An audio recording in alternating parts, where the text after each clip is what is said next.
오늘따라 말씀 제목 한번 따라 영문 밖으로. 오늘 13절에 보면 그런즉 우리도 그 치욕을 짊어지고 영문 밖으로 그에게 나아가자.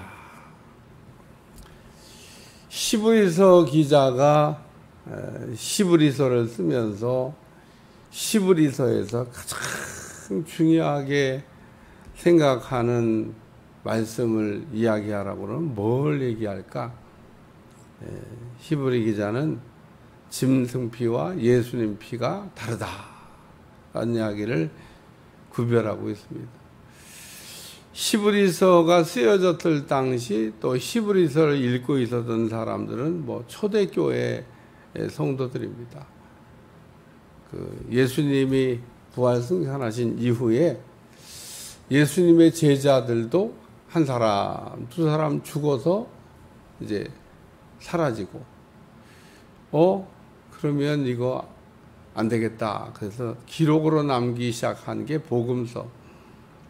그리고 또 그 외에 우리가 꼭 필요한 것들을 이렇게 기록으로 남겨서 읽게 해야 되겠다. 부지런히 막 성경들을 쓰기 시작했는데, 지금 우리가 갖고 있는 27권의 신약 성경만 가지고 있었냐? 아닙니다.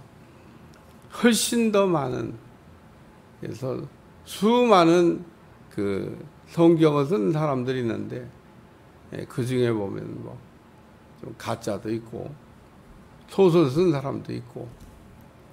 여러분, 소설가들 많이 있잖아요. 소설가들이 소설 쓴 거 이렇게 보면서.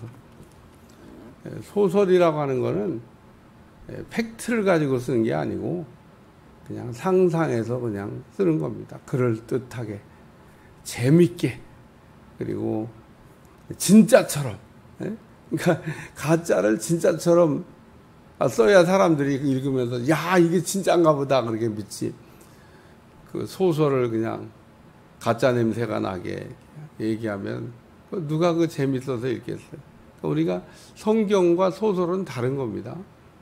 그래서 가끔 성경을 소재로 떠든 사람이 소설 써놓은 거를 많이 읽다 보면 소설과 성경을 헷갈려요. 소설을 많이 읽으니까 막 소설이 성경이라고 생각을 하는 거예요. 그러니까 소설은 성경이 아니에요. 성경 가운데 소설을 많이 쓴 성경이 있습니다. 그게 뭐냐? 요한계시록입니다. 요한계시록을 가지고는 아마 시중에 나가면 소설 쓴 거 찾으면 한 트럭도 찾을 수 있을 겁니다. 한 트럭. 진짜 많이 사람들이 썼습니다. 그러니까 지금 나가서 여러분들이 막 대충 이렇게 모아도 한 트럭. 그러니까 그런 게 재밌다고 막 읽으면은 성경을 이제 제대로 가는 게 아니라 이제 거기서 보니까 거기서 그랬는데 막 이제 이렇게 얘기하는 겁니다. 제가 신학교 가고 제일 먼저 배운 게 그거예요. 교수님이 그거 소설책에서 봤죠? 그건 성경이 아니고 소설이에요. 그래갖고 그렇구나. 그 소설이구나. 근데 신학교 온 친구들이 소설을 하나쯤은 다 읽고 오잖아요. 그러니까 소설을 읽고 와가지고 소설에 이렇게 돼 있는데요. 그러고 물어보는 거예요. 교수님, 그 소설입니다. 소설. 성경이 아닙니다. 오늘도 소설을 한 번도 안 읽어보신 분들은 이게 뭔 얘기하는 거냐 알겠지만, 어쨌든 요한계시록을 주제로 해서 소설 쓴 분들이 많습니다. 그런 거 몇 권 읽으면은 그걸 가지고 성경을 해석하려고 그러는 거예요. 요한계시록에 보니까 막 이렇게 돼 있다고. 휴거할 사람, 휴거 못할 사람, 특별히 휴거에 대해서 많이 써놨어요. 소설입니다, 소설.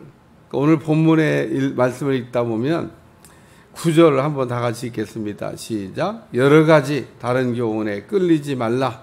마음은 은혜로서 굳게함이 아름답고 음식으로서 할 것이 아니니 음식으로 말미암아 행한 자는 유익을 얻지 못하느니라. 이게 무슨 얘기냐면 음식으로 은혜 받는 게 아니다, 그런 얘기입니다. 그러니까 오늘 초대교회 성도들은 음식 문제가 여전히 그 문제가 됐어요. 성경의 율법에 보니까 먹어야 될 거, 먹지 말아야 될 거 이렇게 구별해 놨는데 바울이 또 이방인 전도를 하다 보니까 또 문제가 됐어요.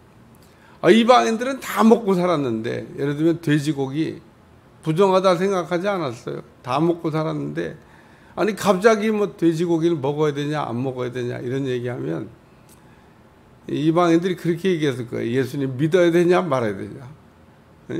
난 돼지고기 안 먹으면 못 살아.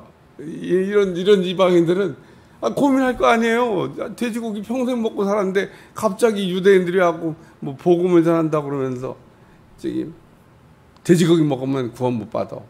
이렇게 얘기하니까. 돼지고기 먹고 구원 못 받아? 그러니까 이게 난 돼지고기 맛있는데 막 이렇게 얘기를 하면 이제 율법주의자들이 와서 율법을 얘기하는 겁니다. 그러니까 뭔 예수님 믿음으로 구원받냐? 율법도 지켜야 된다. 막. 그래서 초대교회 때는 음식 문제 때문에.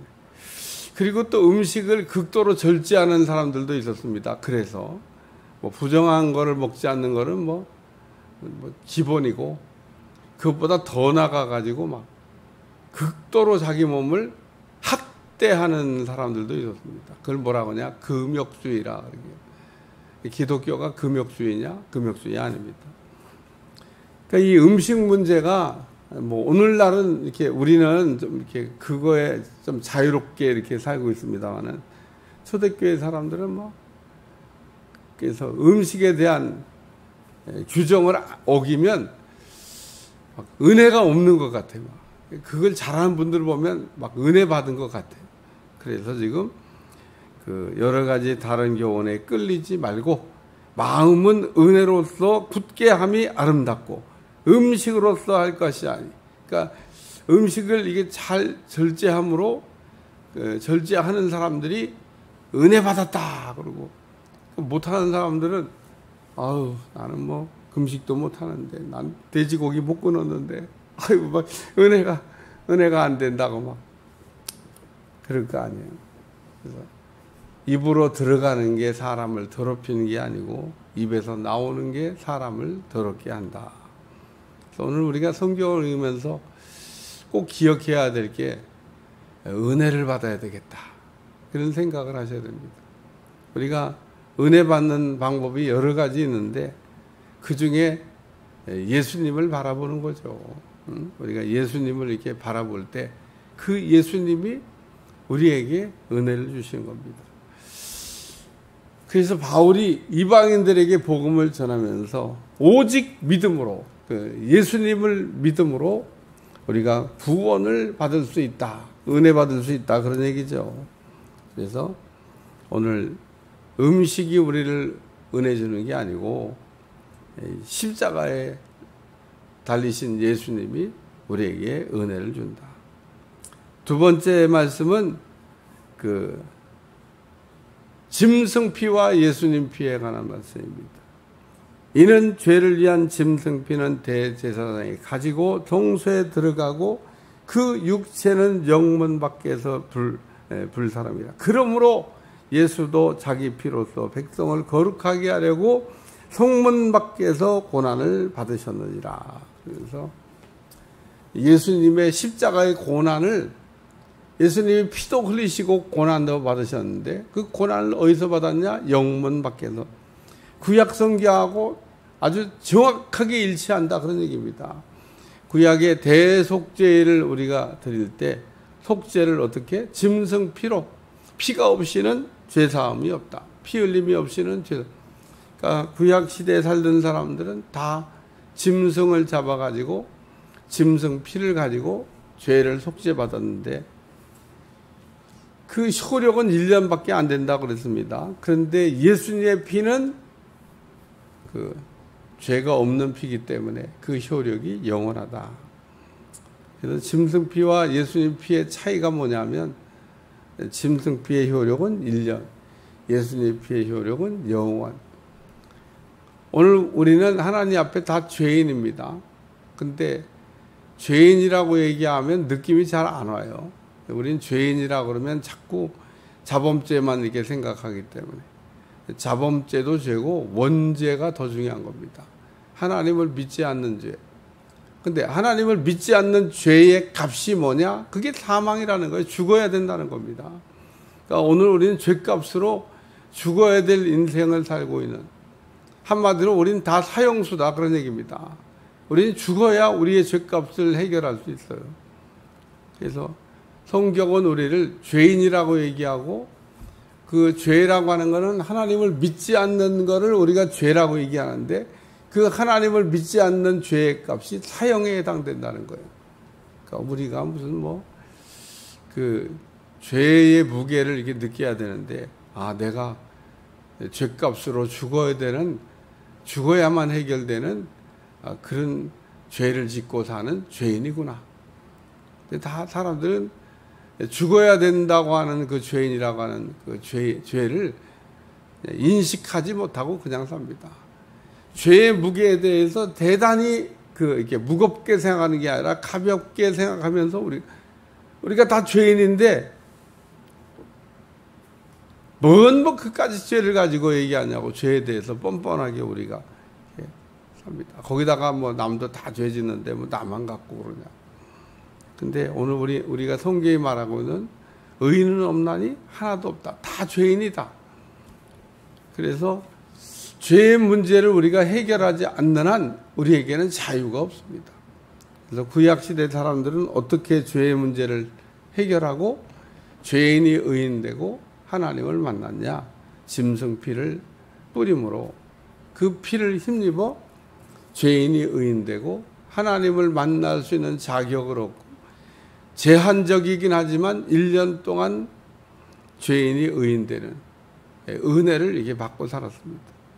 오늘 우리는 지금은 짐승피로 우리가 그 은혜를 받는 게 아니라 예수님 피로 우리가 은혜를 받는다. 그래서 예수님께서도 이렇게 구약에 있는 짐승의 피를 힘입어 제사장들이 성소에 들어갔지. 짐승 잡아가지고 그냥 짐승 들고 그 지성소에 들어간 게 아니에요. 그 피를 뿌리고 그 피를 힘입어 제사장이 지성소에 들어갔고, 그리고 그 나머지 육체는 영문 밖에서 전부 다 불태워 없었다는 겁니다. 죄값으로. 예수님도 그러셨다. 그 얘기를 지금 말씀합니다. 그런즉 우리도 따라서, 그런즉 우리도 따라서, 그런즉 우리도 영문 밖으로 그에게 나아가자. 그러니까 그런즉 우리도 그 치욕을 짊어지고 영문 밖으로 그에게 나아가자. 오늘 말씀의 결론이에요. 오늘 음식으로 우리가 은혜 받는 게 아니고 예수님 피로 은혜를 받는데, 그 우리에게 은혜를 주시기 위해서 예수님께서 피를 흘리시고 영문 밖에서 치욕을 당하셨는데, 그런즉 우리도 그의 치욕을 짊어지고 영문 밖으로 나가서 예수님처럼 우리가 치욕을 감당하자. 현재의 고난은 장차 올 영광과 좋게 비교할 수가 없도다. 고난은 예수님이 다 받으셨으니까 우리는 영광만 받자. 이런 그 생각을 하며 사는 사람이 있는데, 우리가 영광을 얻기 위하여 우리가 고난도 우리에게 필요하다. 그런 얘기입니다. 그래서 우리에게 예수님의 십자가의 고난의 흔적이 있나? 고난의 흔적을 갖고 있는 사람들은 신앙생활을 아주 잘하는 겁니다.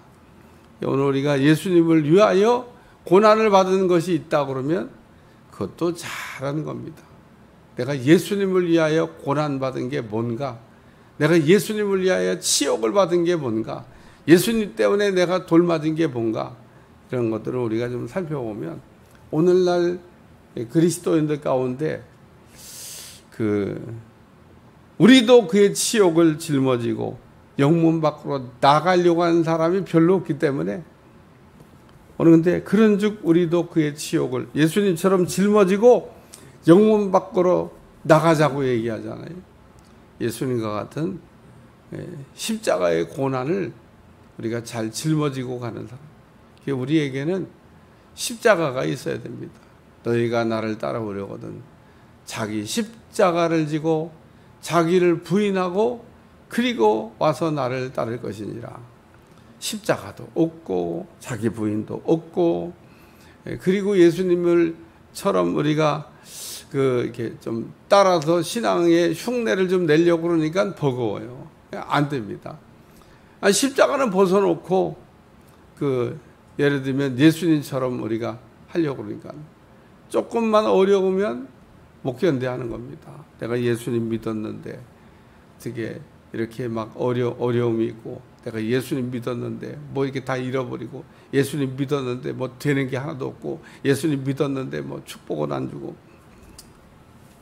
그러니까 주님을 위하여 우리가 이렇게 뭔가를 감당하는 그런 신앙으로 무장을 해야 되는데, 십자가는 주님이 지시고 나는 영광을 받고, 이런 생각 속에 사는 사람들이 진짜 많습니다.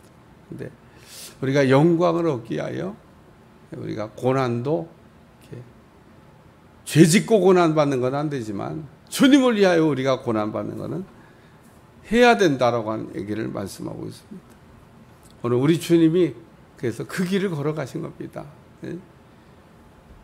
피를 흘리시고 영문 밖에서 고난을 받으시기 위해서 가셨는데, 우리도 그의 치욕을 짊어지고 영문 밖으로 그에게 나아가자. 예수님을 우리가 본받아서 예수님을 닮아가려고 그런다 그러면, 예수님이 사셨던 거를 잘 우리가 더듬어 보고 예수님이 갔던 길을 나도 똑같이 가려고 하는 게, 그게 믿음 생활을 잘하는 겁니다. 근데 어떤 건 되는데 어떤 건 안 돼. 어떤 건 예수님처럼 이렇게 하려고 그러는데 어떤 거는 안 돼. 아직 수준 미달인 겁니다. 오늘 성경에서 예수님께서 신앙의 본을 이렇게 보여주신 거는 우리가 그거 보고 따라오라고 우리 주님이 보여주신 건데, 좀 신앙의 수준이 있는. 그래서 베드로가 처음에는 십자가를 안 지고 도망가려고 그러다가 네가 어디로 가냐는 얘기에 번뜩 정신을 차리고 들어가서 십자가에 거꾸로 달려 죽었다고 하는 기록을 갖고 있습니다. 그러니까 예수님도 십자가에, 베드로도 십자가에, 예수님의 많은 제자들이 십자가에서 예수님과 같이 죽임을 당했다. 어떻게 베드로 같은 분이 그 십자가에 달려 죽었는지 모르겠어요. 우리가 그러면 초대교회 사람들이 다 부끄러워해야 되잖아요. 아유, 어떻게 믿음 생활을 했길래 십자가에 달려 죽냐, 그것도 거꾸로 달려 죽냐고. 근데 초대교회 사람들이 아무도 그 베드로의 죽음을 보고 부끄럽게 생각 안 했습니다. 영광스럽게 생각을 했습니다. 초대교회 많은 사람들이 십자가에 달려 죽는 거를 영광스럽게 생각했지 수치스럽게 생각하지 않았다는 겁니다. 세상 사람들은 치욕을 받고 죽는다고 생각했겠지만 실제 당사자들은 영광스럽게 생각을 했다. 죽음 앞에서 떨지 않았다, 그런 얘기입니다. 오늘 초대교회 때 그 십자가의 신앙으로 승리했던 분들을 우리가 잘 바라보면서 우리도 십자가의 그 고난이 있는 고난을 통한 영광을 얻는 신앙으로 무장되시기를 축원합니다. 기도하겠습니다. 어제나 오늘이나 영원토록 동일하신 예수님을 통하여 우리가 날마다 은혜를 받게 도와주시고 귀한 은혜로 승리할 수 있도록 축복해 주옵소서. 감사드리며 예수님의 이름으로 간절히 기도하옵나이다. 아멘.